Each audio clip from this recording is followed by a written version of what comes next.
Hi guys. So we're going to jump back into Restart and we're going to go with Shoshana's um, chapter. It's going to be her perspective, and she's the one that dumped the frozen yogurt on Chase's head. She didn't like him very much. Chapter 7, Shoshana Weber. He did it. The crazy fool actually did it. We're gathered around the smartboard in Ms. DeLeo's room watching How to Clean Your Tricycle on YouTube. I have to hand it to Brendan. When he sets his mind on something, he follows through, even after the entire video club told him to take a hike. And you know what? He knocked it out of the park. I've never seen anything so funny. It's a wonder he didn't get himself killed, but he's very much alive, beaming like a proud papa, as he premieres his work to rave reviews from the club. Ms. DeLeo, our faculty advisor, laughs until tears are streaming down her cheeks. Brendan, how could you even dream of doing such a thing? The worst part was how cold the water was, he says, but it was totally worth it. We burst into thunderous applause when the music comes to a crescendo and the tricycle is pedaled out of the shiny bumper into the light. Mr. P. I thought it was just audio. No, it's video. I'm sorry. No problem. What's the book? Restart. Kid has amnesia and is basically restarting his life. Oh, kind of like how you might have to restart this reading because I screwed it up. Yeah, maybe. Or I'll just leave it. It's always fun to have interruptions. This is teaching from home. So let's see. The worst part was how cold the water was, but it was totally worth it. We burst into thunderous applause when the music comes to a crescendo and the tricycle is peeled out of the shiny bumper into the light. Brendan takes a bow, a goofy grin plastered onto his face.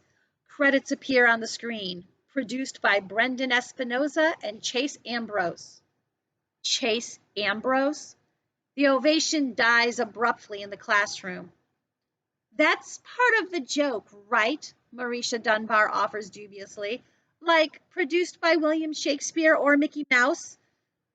No, it was really him, Brendan tells us. None of you guys would help me, and he said okay. Why would you even ask him? I blurt, furious. Do you have a death wish or something? Ms. DeLeo stops in.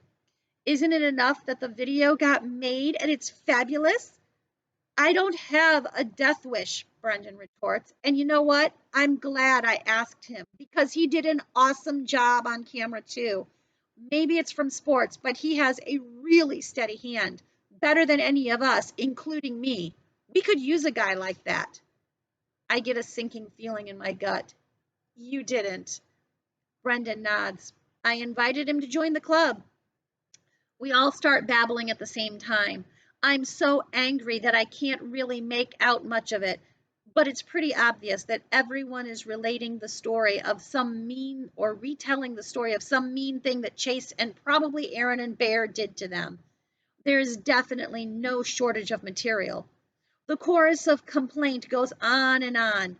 Yeah, I get it. Brendan holds up his hands. Those guys picked on me too, more than any of you. Not more than my poor brother, I think. But the Chase Ambrose who worked on this video, Brendan goes on, is not the same person. He lost his memory when he fell off his roof this summer. Total amnesia. I know it sounds weird, but maybe he forgot what a jerk he was.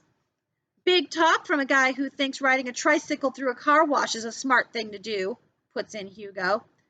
Brendan doesn't back down. Seriously, we had a great time yesterday. He was helpful. He had good ideas. He was even nice. He's different. All I can see is a red haze in front of my eyes, and through it, Joel is packing his suitcase to go away to school. I remind Brendan, my brother would be in this room right now if it wasn't for that jerk. I don't want him here. None of us do. That's enough, Ms. DeLeo cuts me off. School clubs are open to everyone. We don't pick and choose. If this boy wants to be a member, then we take him in. It's as simple as that.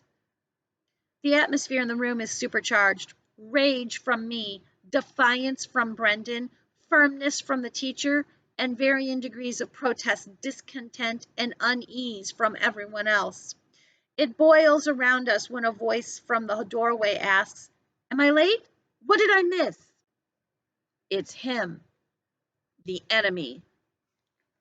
Ooh, this is not going to go well.